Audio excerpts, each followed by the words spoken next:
Hello everyone and welcome. This is Michaela, HP CareerNet and Health Promotion Live. Thanks for being here. It's Friday. Yay! Today we've got David Ballard from the American Psychological Association who's going to talk about Beyond Workplace Wellness, a comprehensive approach to creating healthy, high-performing organizations. Before I turn it over to Kelly to introduce him, let me remind you that if you choose to use this for continuing education, the coupon code is in the chat box. Feel free to use that. If you, totally optional, up to you, no pressure. If you have questions during the webinar, type them into the chat box and we will get to as many as we can at the end. And let me also just do a really quick HP CareerNet infomercial. We were able to do all these webinars, but through the, I guess the expenses to do all these webinars are paid for by HP CareerNet. So that if your organization has jobs in health promotion related fields to advertise, please encourage them to advertise them through the HP CareerNet Partner Network. Commercial over. Kelly, would you like to introduce David? Sure. Awesome. Today we have Dr. David Ballard. He's the Assistant Executive Director of Corporate Relations and Business Strategy at the American Psychological Association. And, please forgive me, I'm not well rehearsed today. And he told us we could make it up too. And yeah, he did say we could make things up, so you should only believe about half of what I'm saying now. In this capacity, he spearheads the Psychologically Healthy Workplace Program, an initiative designed to help employers create a workplace culture that promotes employee well-being and organizational performance. Dr. Ballard has provided research and consultation to government agencies, medical schools, and universities in the areas of public health, prevention, and healthcare finance, and has experience in management, marketing, and consumer research. He is also on the board of directors of the Health Enhancement Research Organization and the C. Everett Koop Health Awards, and serves on the advisory boards for the National Business Group on Health and the Mayo Clinic Center for Social Media. In reading all that, we're really lucky you had time to come and see us today. And we're lucky that we actually have time to get him to present after reading all those credentials. And because I suspect you didn't cover half of them. So, David, are you ready? I am. Thanks, Michaela. Thanks, Awesome. Kelly. And I'm actually exhausted from just hearing the introduction. So with that, I'm going to open it up to questions. Just kidding. Anyway, we're going to talk today about a psychologically healthy workplace and what that means. And we'll get to the definition in a little while. But this is an important issue because adults spend a majority of their waking hours at work, and so it has a huge impact on our lives. The American Psychological Association conducts a survey every year where we look at stress in America. And in our most recent survey, 70% of respondents said that work is a significant source of stress for them. Add the economic situation we've been in recent years to that, where people are concerned about money, people are worried about the economy, and it's really piling more stress on top of the already existing stress people feel when it comes to their work. In fact, in our survey, 64% of people reported that their employer had taken some kind of step to reduce costs as a result of the recession. So it was things like layoffs and cutting benefits, requiring unpaid days off, increasing work hours. Essentially, organizations were looking to do more with less. They had to scale back what they were spending, scale back their workforce, and that's fine in the short term in order to get through a difficult time.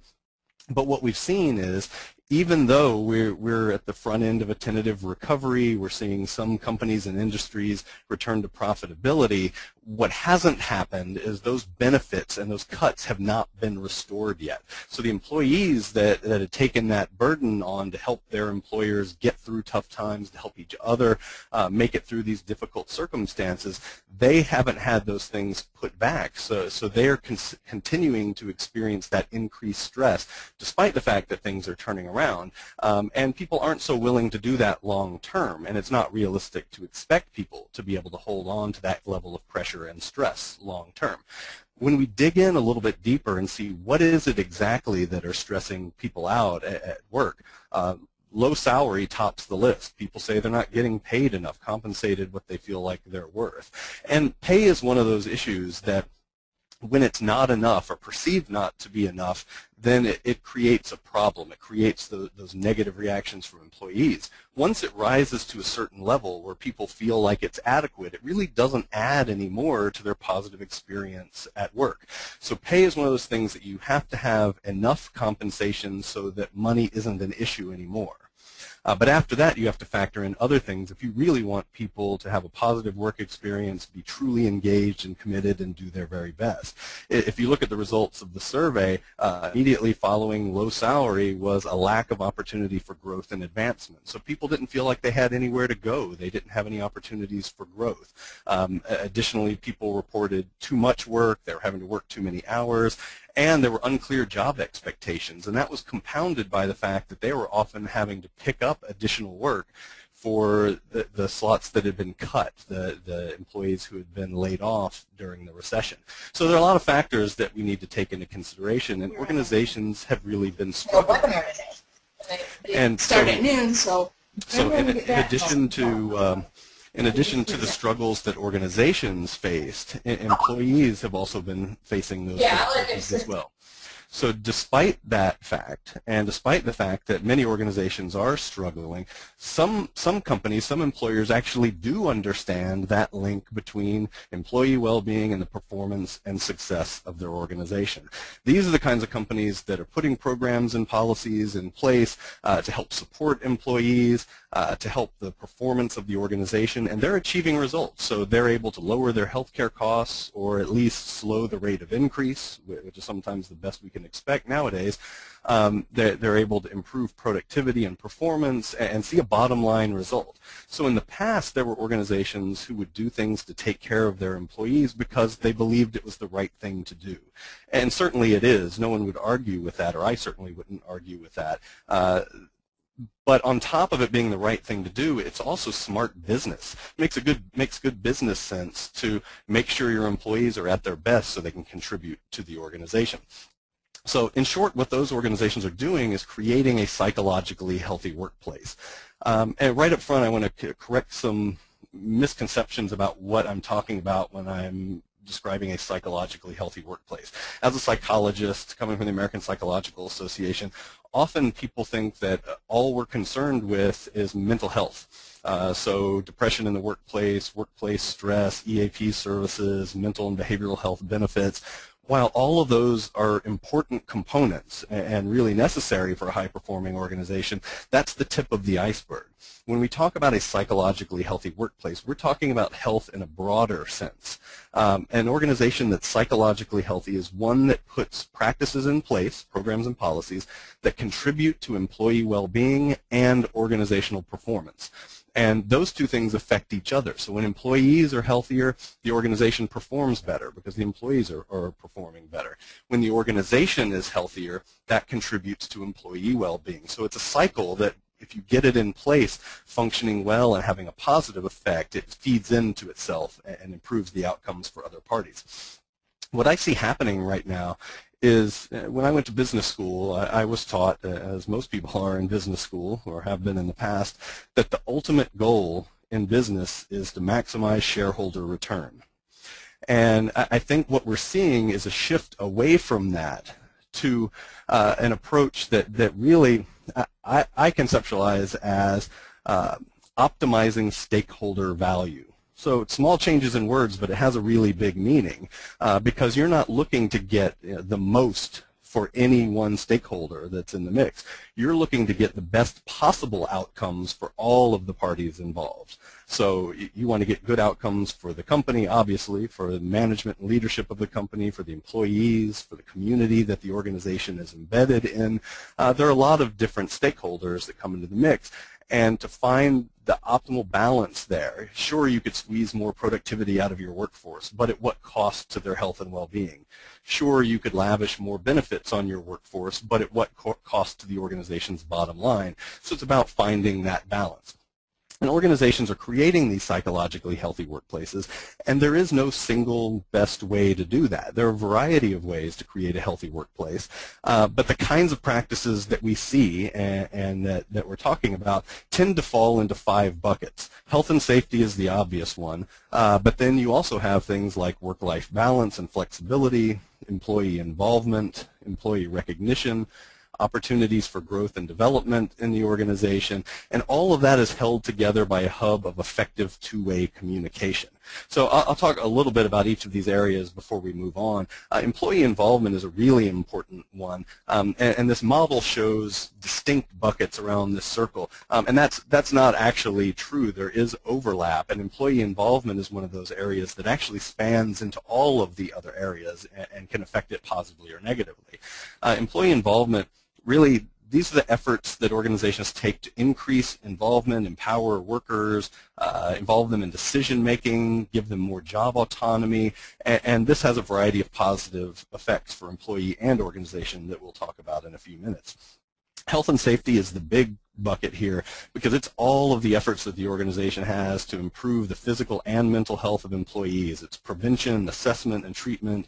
It's dealing with health risks and problems and supporting a healthy lifestyle and healthy behaviors in an organization.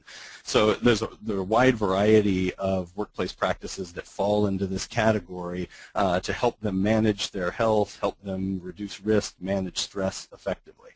Employee growth and development, you remember from a previous slide that lack of opportunity for growth is a huge concern for employees.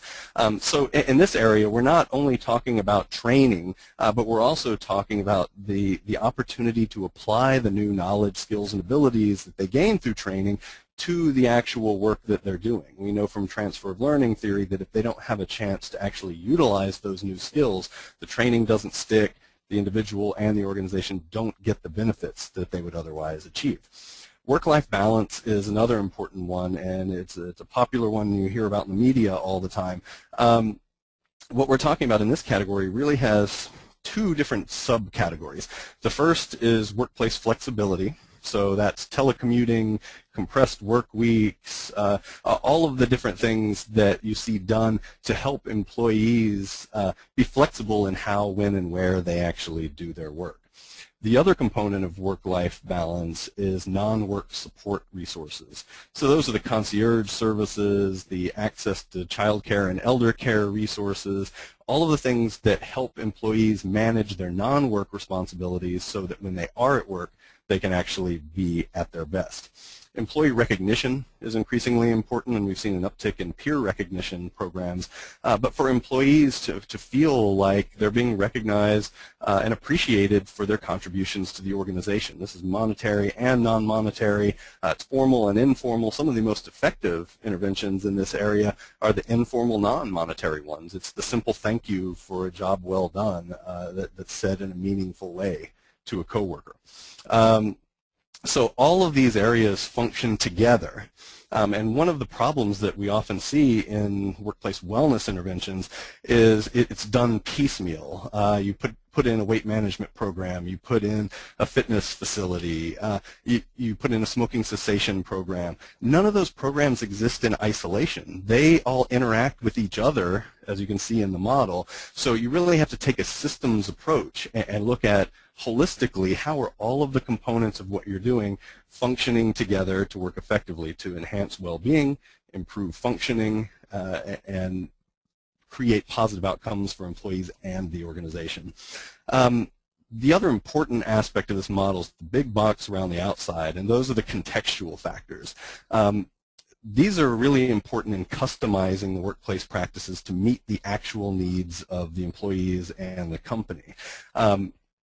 because one size doesn't fit all, a lot of the success of these programs has to do with how well an organization tailors what they're doing to meet those actual needs. So when we talk about context, there are external factors like demographics, like the geographic area the company is located in, the market environment, who the competitors are, legislative and regulatory issues, as well as public opinion and media. You certainly, if every time an employee picks up a newspaper, turns on the TV, they hear or read a story about work-life balance, you can bet it's on their mind. And if your organization isn't building in flexibility, you can bet they're wondering why that is that you're not doing that. So there are a lot of external factors to be considered. And then internally, there are a variety of factors that have to be taken into consideration. A lot of these factors are the things that you typically think of when you talk about organizational development. So it's things like the structure of the organization, the technology infrastructure that you have available, the strategy, the vision and mission of the organizational culture, the communication channels that are there, leadership style, management practices, all of those things that are very unique from one organization to another. So you have to take those into consideration, and lifting and laying and a solution from one organization into another doesn't necessarily create the desired result. So you've got to customize based on all of these different factors. So how do employees benefit when you create this psychologically healthy workplace with all of these pieces working together? Well, better physical and mental health are the obvious ones that we tend to think of, but there are other outcomes as well that are equally or sometimes even more important. Employees in a healthy workplace are more satisfied. They say the morale is better. They're more motivated and committed to the organization. They say the work climate is more positive, and they're better able to manage the stress that they face on a daily basis. So there are a variety of ways that employees benefit from a healthy work environment. Now, the benefits aren't limited just to employees. The organization also benefits in a variety of ways. You can see on the right side of this slide, here are the things that organizations are often concerned about: reducing healthcare costs, preventing accidents and injuries, reducing the turnover rate in the organization, lowering absenteeism, and reducing presenteeism. That's when people are physically showing up at work, but for all purposes they've checked out, whether it's because of a chronic health condition, whether it's because of the stress that they're facing or a mental health issue. They're not performing at their best, and so there's a big productivity loss there. And presenteeism, in many estimates, actually accounts for a bigger loss than absenteeism does. More important, I think, than the right side of this slide here are the elements that are on the left. Creating a psychologically healthy workplace improves performance and productivity. It can help you be an employer of choice so that you can attract and retain the very best workers, which is often what you need nowadays to have a competitive advantage in your marketplace. It can improve product and service quality. It can enhance customer service and satisfaction ratings. So there are a lot of things that really contribute to performance. And ultimately, for an organization to be successful, it's about how well they're performing. It's not just about managing the negatives on the right side. It's about excelling and really functioning at their best. And that's where psychology comes into the mix. Psychology isn't just a mental health profession. It's not just a healthcare profession. It is those things. But psychology is really about human behavior. And all of the issues that organizations are facing nowadays, global competition, skyrocketing healthcare costs, all of the things that we talk about as major challenges, the one thing they all have in common is they're about human behavior, and that's psychology's area of expertise. So psychologists are really well positioned to help individuals, to help teams, organizations, and communities thrive and perform and function at their best. And that's what it takes to succeed nowadays. How does this play out? Well, the American Psychological Association gives awards each year to companies that are taking steps in those 5 areas I talked about, as well as putting effective communication practices in place, and who can demonstrate outcomes for employee benefits and organizational performance. So each year we compare our winning organizations to some national averages to see how they hold up. And you can see these are our 2012 winners, which were presented their awards in March. So this is 2011 data that we're looking at here. In terms of employee turnover, and this is total separation, so it's voluntary and involuntary turnover combined. In the U.S. in 2011, the national average was 36%.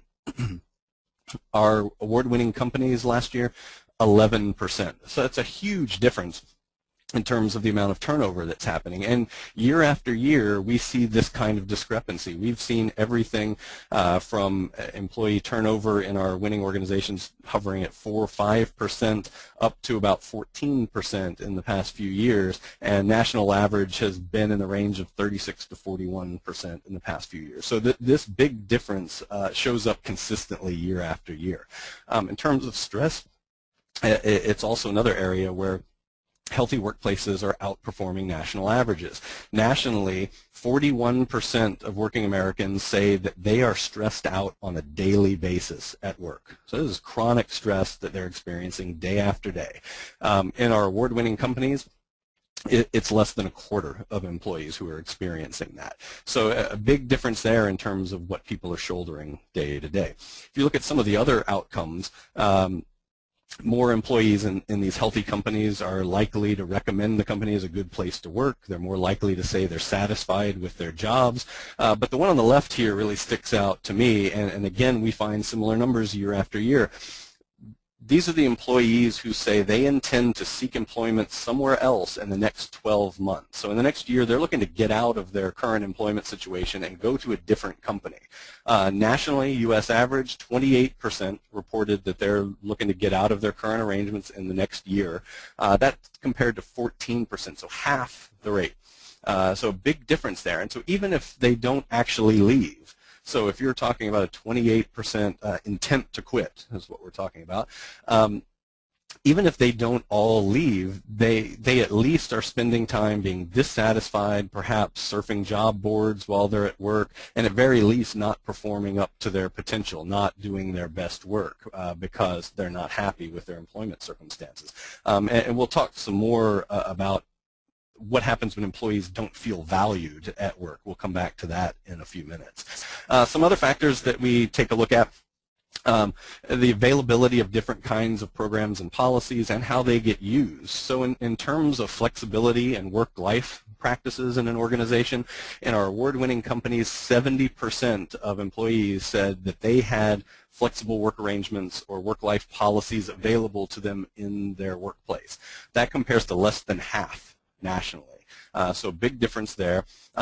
But then are they actually using them? In our award-winning companies, 61% said that they regularly use at least one of the flexible work options that they have available to them. That's compared to only 43% nationally.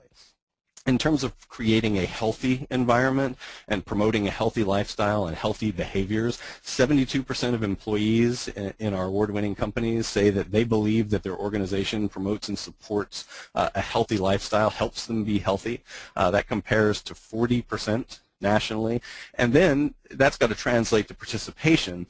And when you look at it in our award-winning companies, almost half of employees say they regularly participate in health and wellness programs. And when you're evaluating health promotion and wellness programs, a participation rate of about 50% or higher is generally seen as pretty good. So in these companies, we're hovering right around 50% of employees, not who say that, yes, I fill out a health risk assessment or do some tiny piece of involvement, which is often what we're trying to incentivize in organizations. These are people who say they regularly participate in some kind of health or wellness program. That compares to less than a third nationally, so big differences there as well. In creating a psychologically healthy workplace, it's really a process. It's not something you achieve and then it's static and you remain there. It requires a multi-level approach and an approach that really focuses on process. In terms of the different levels, we spend most of our time, money, and energy at the tertiary level. That is helping people once they're already experiencing some kind of problem. Those are the healthcare claims, the healthcare services that are actually delivered. And it's very expensive to do that. The secondary level interventions, these are the wellness programs. These are the things that are designed to help keep people healthy or get them healthier. So the wellness programs that help them make better choices, engage in healthier behaviors. And the most underutilized type of intervention or level of intervention is a primary intervention. And this is really about prevention. And it's about creating a work environment where the physical work environment and the social work environment promote good health. Health isn't just the absence of illness, so it's creating an environment that promotes good health, that promotes effective functioning. That's everything from having signs by the elevator encouraging people to take the stairs, while at the same time obviously making sure that the stairs are safe, sometimes having music in the stairwells, and easy access to that. It's having healthy food options in the vending machines and cafeteria. It perhaps is changing the price structure of those food items so that the healthy choices are the least expensive. You want to make the healthy choices the easiest ones to engage in. Socially in the environment, it's also about how the workspace is structured, how teams are configured. If you have work groups that are supposed to engage in lots of team-type activities, you need to have workspace that facilitates that. If you have people who need to have sustained attention and focus on tasks that they alone are working on for hours at a time, then you need to have individual workspace. Increasingly, organizations are building flexibility into their workspace design so that the space they have available can serve multiple functions. It can be reconfigured to be used for whatever the intent is at the time. So these primary level interventions about shaping the environment to keep people healthy. There's a great quote that I love to use. It's from the Indian philosopher Krishnamurti, who said, "It's no measure of health to be well adjusted to a profoundly sick society." I'll say that again. It's no measure of health to be well adjusted to a profoundly sick society. The same could be said for organizations. We spend most of our time focusing on individual level interventions, but yet we're not shaping the work environment itself to be healthy. And if you try to do interventions to keep an individual healthy and then dump them back into an unhealthy environment, that'll work against the very outcomes that you're trying to achieve. Creating a healthy workplace is also a process, and the process you see here is really based on an action research model.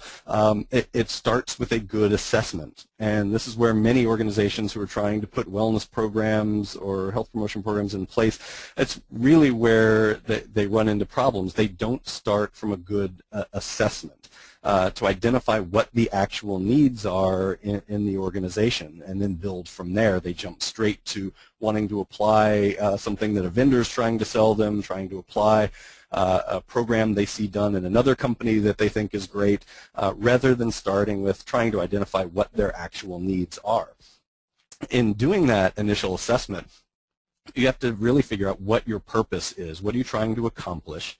Figure out a strategy for accomplishing that, and then select instruments and metrics. How are you going to measure that so you can get a baseline or a read of what that actual need is? It's important to use a multi-method approach, so you're not relying solely on healthcare claims or solely on an employee survey, to really look at qualitative data, quantitative data, so that you get some hard numbers, but you also flesh it out to understand what that really means. This also, in doing the assessment, you have to consider the context, all those contextual factors that I mentioned early on. And when you're measuring, you're looking for a convergence of data, so things that are telling you the same thing from multiple data sources. When you put it all together, what picture does it paint for you? When you're putting your metrics in place and the instruments you're going to use to measure, to do the assessment, you have to understand the strengths and limitations of the instruments you're using. All too often you see programs put in place or structured based solely on data from one survey or from claims or something that doesn't really give you everything you need to understand what's going on. And so often those results that are pulled in from that source get extrapolated, and you make decisions based on that data by itself cannot really support. So it's important to know what can your measures, what can your metrics really tell you, and what do you need more information before you make decisions. Once this measurement is done, you've done this assessment, it's important to feed back, to put the results back into the system so that, one, people know that you're actually doing something with it, but also so that you can get reactions to it and fill in the gaps that you may have.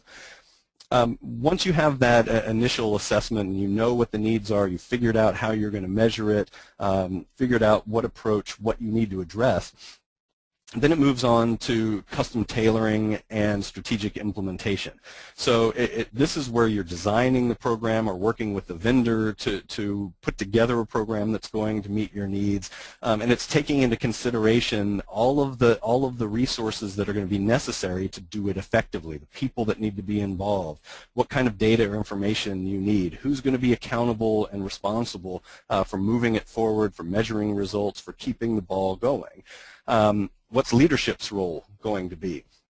Leadership often touts their programs to their workforce. They say, we're offering this great new benefit we want you to participate in, but often those very leaders aren't actively engaged in the programs themselves. It communicates a really powerful message when a CEO or a leadership team says, we're putting in this fitness facility because we want you to be healthy, we want you to access it, we're even going to allow you time during the day to spend engaged in health behaviors, and then the CEO and the leadership team never set foot in the fitness facility. Or they create a wellness program and not a single top leader in the organization ever participates or utilizes that program. It communicates a very powerful message and not one that really helps move things forward. It's important to know in your tailoring and implementation how you're going to use incentives. And incentives is one of those areas that it's all the rage, especially now that it's built into the Affordable Care Act, and organizations can have up to 20% of what people are paying offset either through reward or penalty for health outcomes, for people achieving certain measures. And that goes up to 30% in 2014. So incentives are increasingly being used, but often not with an adequate knowledge of how to do them effectively. So they're being slapped in place in a way that's destined to fail, or at very least destined not to get the results that you want. This is another area where psychology, behavioral economics really comes into play to know how to structure the rewards, how to time the rewards, how to put them together in a way that actually support the behavior you're trying to promote in an organization. In terms of design and implementation stage, figuring out also what resources you need. Are there skills or resources that you don't have internally that you need in order to be able to do it successfully? Is what you're trying to achieve or the program you're trying to launch consistent with the organization's culture? And if not, what can you do about that? A mismatch between culture in an organization and health promotion and wellness programs, that's often where things fall apart, that the company's trying to put something in place that clashes with the culture of the organization, the way things are actually done and the shared beliefs and values and the way things function in the organization. When you get to custom tailoring of the intervention, it's about identifying employee needs, organization needs. It's about tailoring it to fit the characteristics of the organization, characteristics of the environment, making sure that you're matching it with the readiness for change. So where are people in terms of that continuum? Many a good program fail not because the program is bad, but because perhaps the program is geared towards people who are already in that preparation or action stage, and maybe the workforce is primarily at a pre-contemplation stage. They're not ready to take action. They're not even thinking about participating in a program. Program may be great, but overshooting where people are in terms of their readiness for change. So important to consider that at this stage as well. And then employee involvement really comes in that tailoring and implementation as well. How are you going to involve employees at every step of the process? How are you going to involve them in the assessment? How are you going to involve them in the design and development of the workplace practice? How are you going to involve them in evaluating that as you go? And making sure it's not just a simple employee survey where they fill it out once a year and the results disappear into some black hole and they never hear anything from it, and believe that why bother, because nothing we say ever gets used, nothing ever changes. It's about real substantive involvement every step of the way. When you get to the ongoing evaluation, this feeds back into the assessment at the top, and the cycle continues. So you need to evaluate programs relative to the vision, mission, and goals of the organization. You may evaluate them relative to the baseline that you measured during that initial assessment. So how is it changing from where you started? You may benchmark it against industry standards or against your competitors, as well as taking a look at emerging opportunities or challenges, because things change. So even when you're evaluating an existing program you may have had in place for years, there could be new things that have popped up that could be opportunities that could enhance the functioning of the program, or new barriers that get in the way that prevent people from participating or achieving outcomes. This ongoing evaluation is used to refine programs, to do course corrections. So if a program is started out great and it's starting to fizzle, it's starting to veer off course, you can use this ongoing evaluation to identify what's happening and get things back on track. You can also use the ongoing evaluation to balance outcomes. So employees may be getting great benefits, they may be achieving fantastic results, but the organization may be losing money on the program. Similarly, on the other side, an organization may be seeing great results in terms of productivity, in terms of some of those other performance outcomes we talked about earlier, but it may not be functioning well for the individual employee. So this is the point that you want to look at that optimization of outcomes that I described earlier. How is it working for all of the different stakeholders, and balance that out if you need to. And then finally, in this evaluation, to help you identify barriers that may be in place that you need to address or remove to truly get the results that you desire. For example, you may have a fitness facility on site, and management may be looking at utilization rates of the facility and say, well, the employees aren't really utilizing this. We could turn that into sales offices and actually generate some revenue if we got rid of it, because it doesn't seem like people are interested in using it. Well, perhaps there are barriers in place, and maybe it's not open during the hours that employees want to use it. Maybe there aren't shower facilities so that employees can come in early, work out, and then clean up and go to work. There could be a number of barriers, sometimes that are very simple changes, that can get in the way and prevent the results you're trying to achieve. So using that to fine-tune, remove barriers, balance outcomes, these are all very important factors to take into consideration. I talked earlier about focusing only on that individual level and trying to offer benefits and programs that are for the individual employee, and then dumping them into an unhealthy environment. Well, from a socio-ecological model of health promotion, there are a bunch of different levels, and the individual level, while it's at the middle, is actually the smallest, and it may not be the most effective place to intervene. So it may actually get better results if you intervene at a team level or at an organizational level. Maybe it's something in the community itself that needs to be addressed. And it may be multiple places in this model as well. An individual intervention that's supported by organizational practices can be much more effective. Similarly, an organizational level change that's consistent with individual behaviors so that they support each other can get much better results. But the takeaway from this slide is, don't get stuck with tunnel vision looking only at that individual level of intervention. Sometimes we can get a bigger bang for the buck focusing at a different level or at additional levels in the process.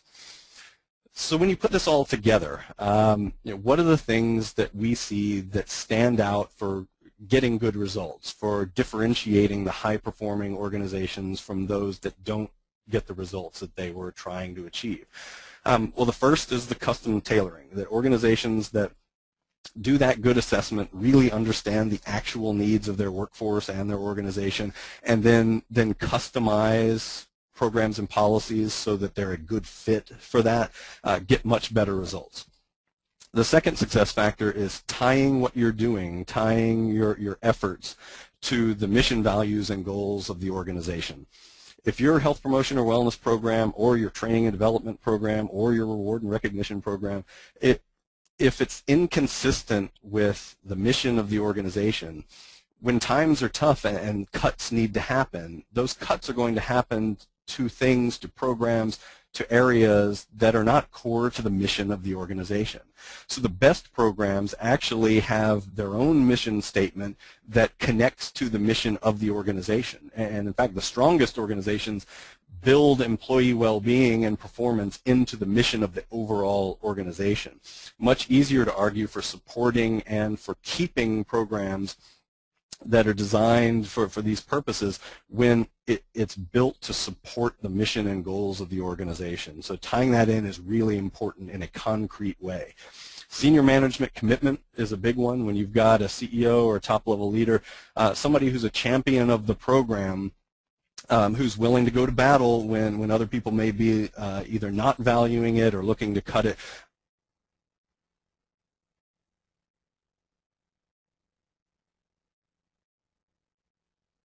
I talked about involving employees from top to bottom, from the initial assessment through design, implementation, and evaluation. But it's also important to have champions on the ground in organizations, champions in the actual work units, because sometimes a communication or message from somebody who's 3, 4, 5 levels up in an organization who an individual employee may never have even met in large organizations isn't as meaningful as having a champion that's in their actual work unit or on their team, somebody they work with and they trust their opinion, value what they have to say. So building those champions in. And in part of the design and implementation stages, it's figuring out how you're going to carry the communications related to the program, how you're going to encourage involvement and participation, and how you're going to build in that ground level support so that they're part of the program to get employee buy-in, participation, and truly have them engaged. Effective communication mechanisms is really critical, and this isn't just the top-down communication. Yes, you need that so that employees are aware of programs that are available, they're encouraged to utilize them, they believe that the organization supports them in being healthy, but it's also the upward communication so that employees' voices are heard, that their input is used to actually help design and develop the program itself. So it's effective two-way communication built in. Taking a continuous improvement approach is also critical to success so that you don't throw the baby out with the bathwater. If a program doesn't get the desired results, rather than just getting rid of the program, that process I described earlier when you're doing the evaluation and you can identify the tweaks you can make to the program to make it better, to make it more effective, that's critical to success. You can't expect to get ideal results at the beginning, and we know that for some wellness programs and health promotion programs, it could take 2 or 3 years to actually get the results that you're hoping for. It may not happen immediately. And then finally, taking a systems approach, so not looking at things in isolation, not thinking you can slap together in a piecemeal kind of way the various programs you have in place and have a very fragmented approach with different parts of the organization, different people in the organization being responsible, and no overarching umbrella, no overall strategy that ties everything together. It's critical to success, and organizations are complex systems. They're open systems. All of those pieces, the individuals, the teams, the company, the community it's in, all of those interact with each other, and you need to consider how all of those factors influence and either facilitate what you're trying to accomplish or get in the way of what you're trying to accomplish. Back to what happens when employees do and don't feel valued at work that I alluded to earlier in the presentation. In APA's survey that we did, we asked employees if they feel valued at work. And I was surprised to find and disheartened to find that only 54% of respondents said that they think their organization values them. Only 54% says they feel valued by their organization. That's terrible.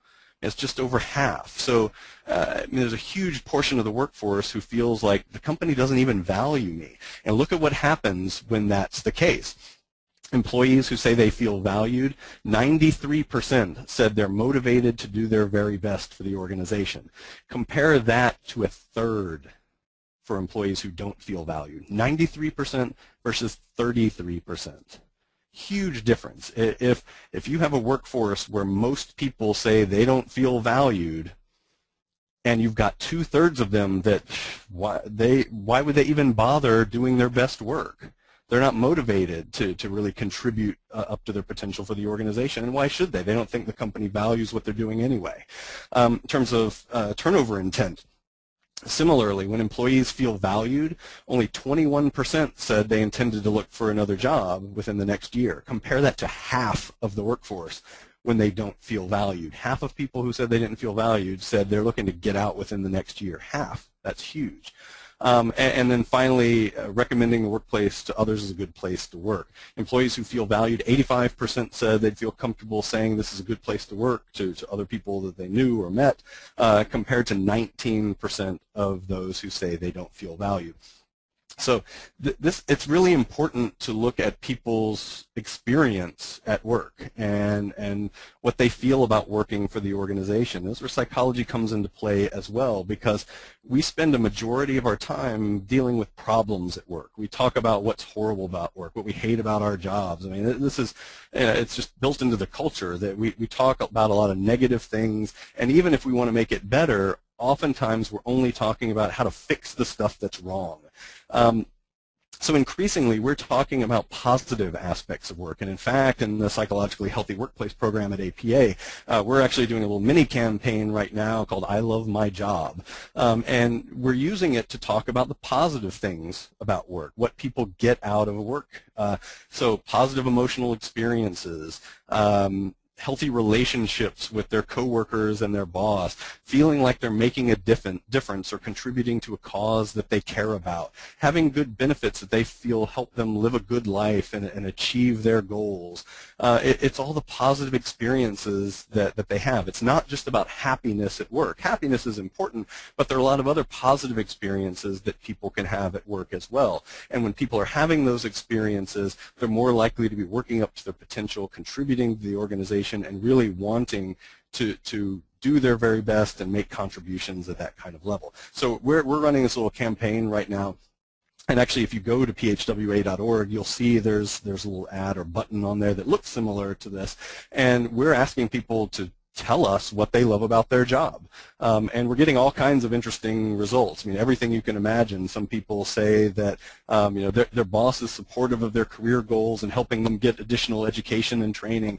Others talk about particular benefits that are their favorites that they think are great. Others say that they look forward to going to work because it's just a positive environment, a positive vibe. Others are committed to climbing some career ladder, and it's helping them achieve their goals in life. Others talk about a cause or something that they're passionate about that they get to work on and feel like they're making a difference.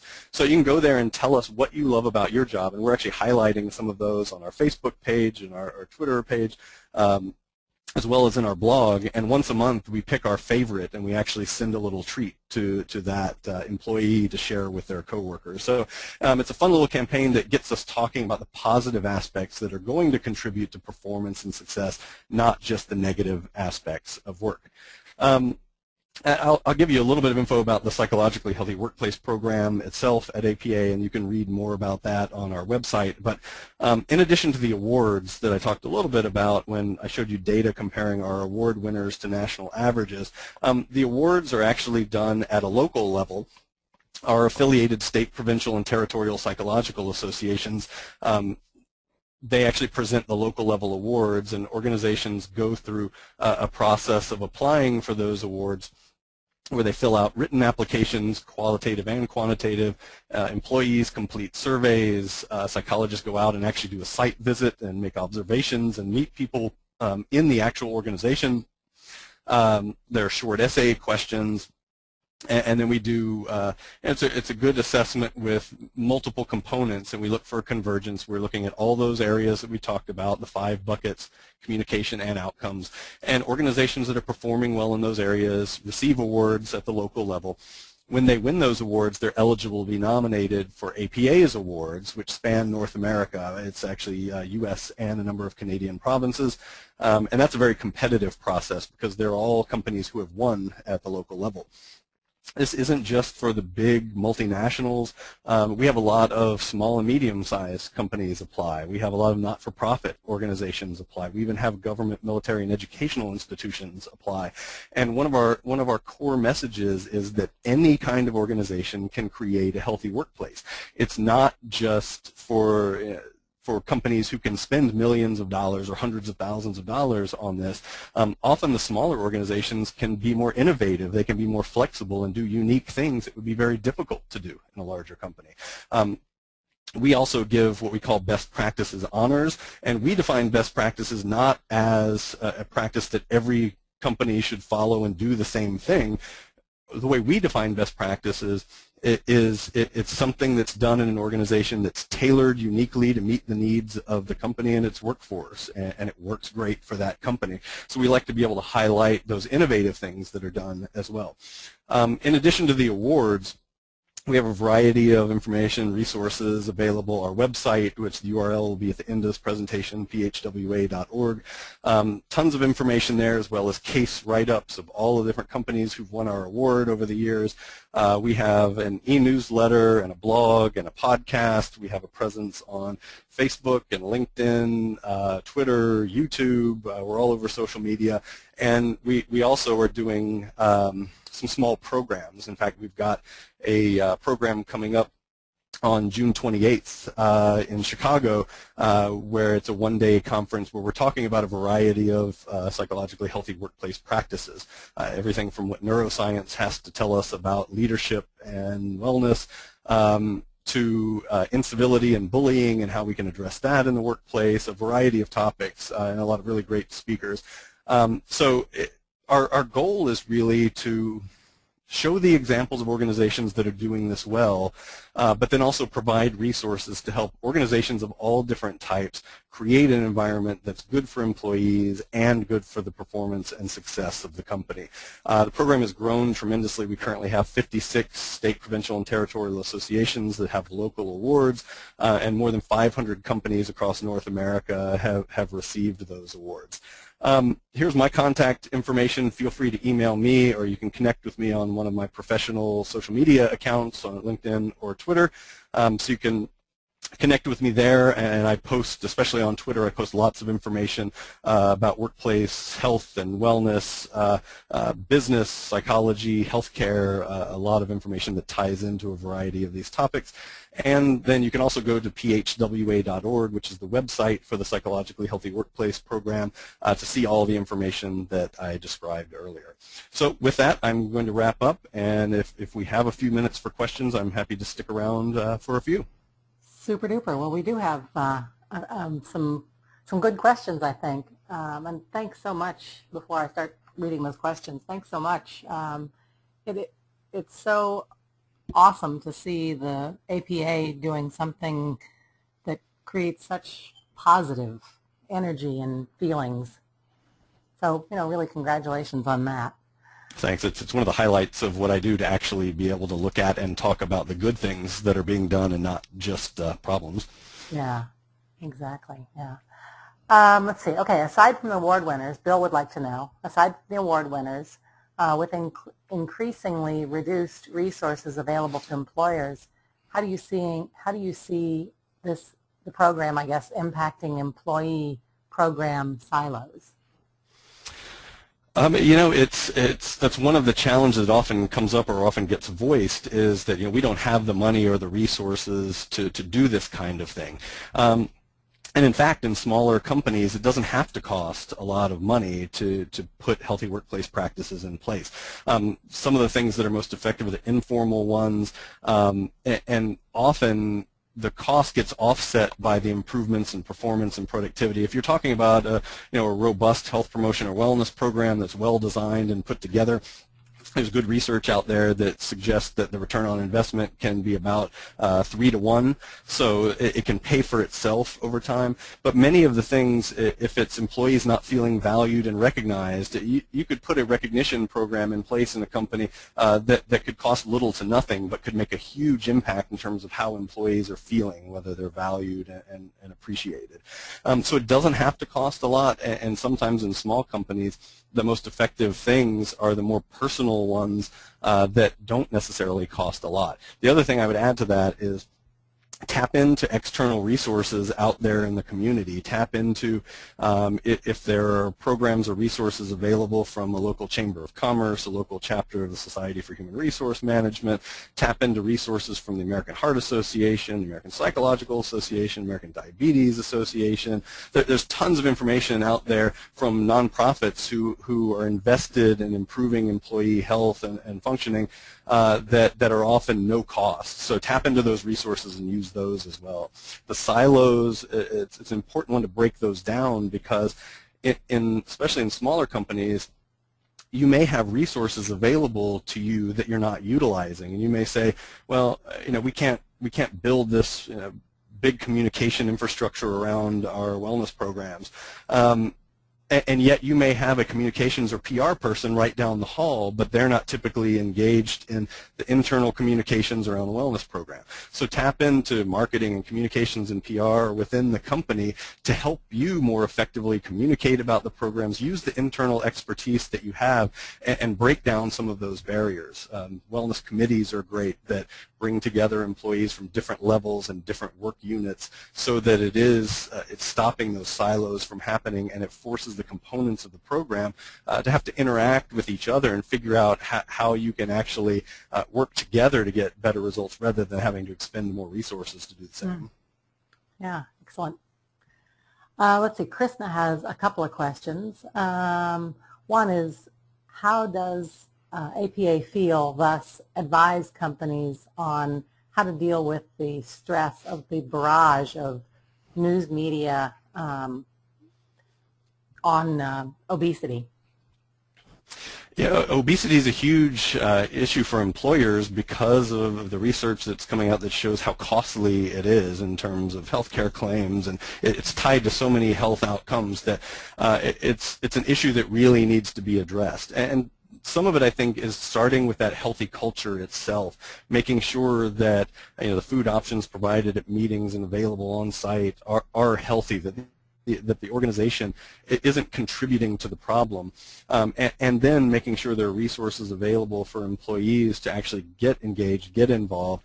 We know that sitting all day at a desk is bad for your health, not only because of weight issues that may come along with that, but the body's not designed to sit for 8 or 10 hours a day. So change the way people work when they're at work. Build moving breaks into the day so that people are up moving around on a regular basis. Have standing meetings for short meetings where it's in a room where there aren't even any chairs. Not only will that make your meeting go faster and get things done more quickly and efficiently, but it also gives people a chance to stand up, stretch, move around.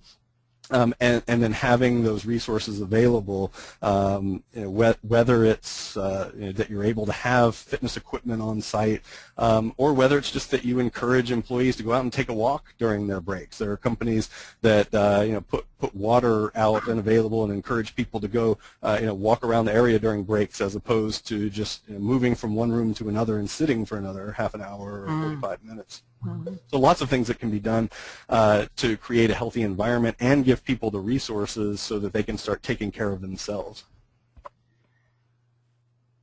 Super. I've seen those treadmill desks and thought that would be a really great thing, but I can so see myself getting engaged in what I'm working on and falling off. It would be so embarrassing. You need to do a good ergonomic assessment before you build that in. I suppose that's true. Maybe a safety belt. Krishna's other question, and you would think that maybe she was listening in as we were sort of before we went live. She said, can you give a concrete example of how employee involvement was executed in an organization? And that's kind of what we were talking about, is maybe doing some case studies here. Yeah, did you sure you had that muted when we were talking before this started? Well, I hope so. She might be a plant, but. So, anyway, the kinds of the things that organizations are doing to facilitate involvement, that they're building in processes like participative problem solving and decision making, so giving employees a chance to weigh in when decisions are made that affect them. It's putting teams together, work groups or task forces around issues that employees may have some expertise to contribute or that will affect them when the outcome of that work gets done. So crafting those teams. Self-managed work teams are popular in a lot of places so that the employees on the team actually make the decisions. So I've seen an example of that would be a self-managed work team that did the hiring process themselves. So when they had candidates, they would interview them as a team. They would make decisions about hiring as a team because it had to be somebody that was going to fit well with them and be able to work effectively. Continuous improvement teams. Some companies do profit sharing or like a stock ownership plan for employees so that they're involved in the financial stake of the organization. Everybody says they have an open door policy, but I think truly having one where employees can actually go walk into managers' offices, have conversations with people even outside of their direct reporting line. Everybody gives it lip service. Few actually do that in reality. In terms of performance evaluations, which have a bad reputation for good reason because they're often done poorly, but the multi-rater approach to performance evaluations so that people are evaluating their supervisors as well and their peers so that you're really getting input from all directions, not just from your immediate boss. So there are lots of different things involvement-wise that can be done, and the key is really finding the things that are a good fit for the company and for the employees who are there and providing enough options for employees to be able to choose what fits best for them, because there are employees who don't like to stand up and be vocal in a meeting, but they're willing to submit information in writing through a channel that's available to them. Mm-hmm. So you got to make sure that you've got different channels for people to be able to contribute so that wherever someone's comfort level is, they have an opportunity to actually be involved. Great. Wonderful. Well, we are out of time, but I want to tell you one more thing, David, that I love my job because I get to spend time with Krishna and Bill and Claire and everybody else who's with us today, but especially you. You are tough to pin down, that is for darn sure. I don't stop moving often. I know. I was just thinking as you were talking about, your Twitter feed. I mean, you are, I don't know how you sleep at night, and I don't know how you get sleep because I believe you have a small child. I have 3 children under age 7, so I pretty much don't sleep. Wow. I don't know how you do it. But I'm glad I love my job. That's how I do it. I love what I do, and I'm passionate about what I do. Yeah, I guess that's true. Yeah, if you love your job, it really isn't work. So anyway, having said all that, we do have a few more questions, but I will send them to you afterwards so that you can follow up with people as needed. Thank you so much for being here, and let's talk more about maybe getting some of those case studies in, because I think unique approaches to problem solving, I think, are always very inspirational because there isn't only one way to do it. Absolutely. We've got a lot of great examples, so let's find a way to make that happen. Super duper. Well, thanks everyone for being here. Thank you, David. Have a great weekend. It's going to be beautiful here. I hope it is where you are, and I'll see you again soon. Thanks. Bye.